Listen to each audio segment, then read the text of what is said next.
C'est le début de l'année scolaire. Vous avez vos classrooms de l'an dernier. Vous vous préparez à créer vos nouveaux classrooms. Ça, on l'a déjà vu dans d'autres capsules. Mais avant d'archiver vos anciens, il y a un petit quelque chose à faire. Restez avec nous.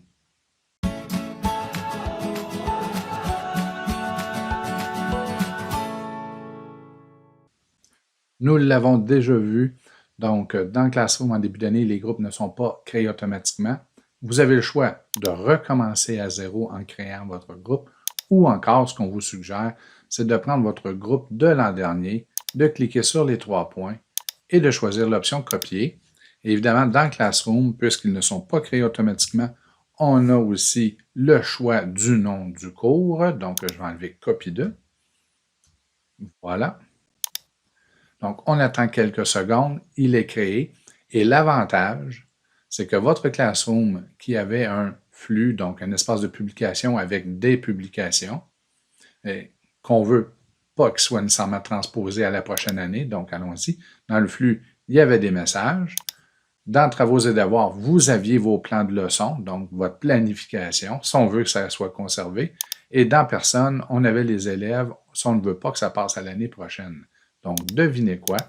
Dans le nouveau Classroom, flux et messages, attendez, je vais prendre le bon, ça va aller mieux.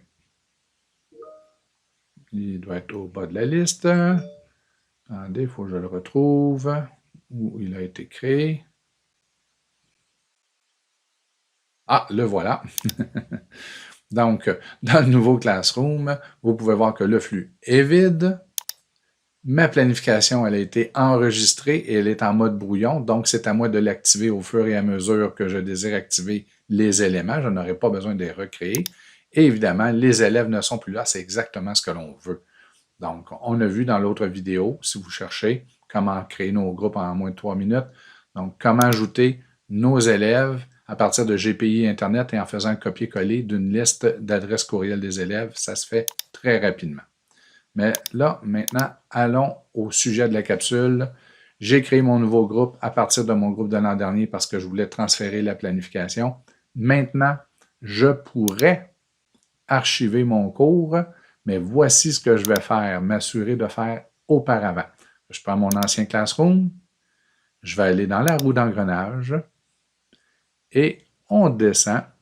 Et dans Flux, je vais m'assurer de choisir « Seuls les enseignants peuvent publier ». Moi, personnellement, j'aime bien donner de la liberté aux élèves lorsqu'ils sont responsables.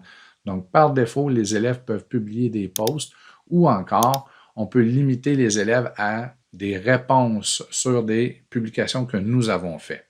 Mais avant d'archiver, vous vous assurez que les élèves ne peuvent plus publier dans le Classroom. C'est le seul changement que vous avez à faire. Si vous aviez généré un lien Meet, vous pouvez le désactiver. Une autre bonne idée. Et on enregistre.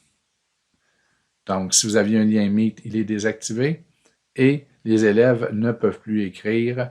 Maintenant, on peut archiver le Classroom et c'est terminé. Si jamais vous désirez vraiment l'effacer, je ne crois pas que ce soit nécessaire, alors vous pouvez cliquer sur le hamburger, l'icône de menu. Vous vous dirigez dans Cours archivé.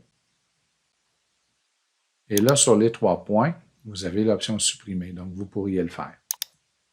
Mais je vous conseille de les conserver archivés. Ça donne l'occasion aux élèves de pouvoir aller voir ce qu'ils avaient fait s'ils veulent le consulter encore.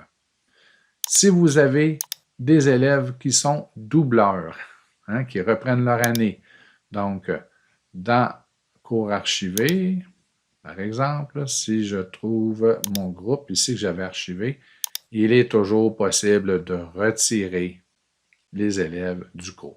Sachez par contre qu'ils auront toujours accès à leurs travaux qu'ils avaient faits, mais ils n'auront pas accès à toute la planification de l'année dernière. Donc, si vous sentez la nécessité de le faire, que c'est avantageux de le faire, alors vous pouvez le faire. Sinon, vous leur laissez un accès un peu plus passif, mais ils auront quand même accès à ce qu'ils avaient fait l'an dernier. Après tout, s'ils reprennent l'année, il doit y avoir une bonne raison. Donc, on vous souhaite une bonne année et à la prochaine, bon ménage.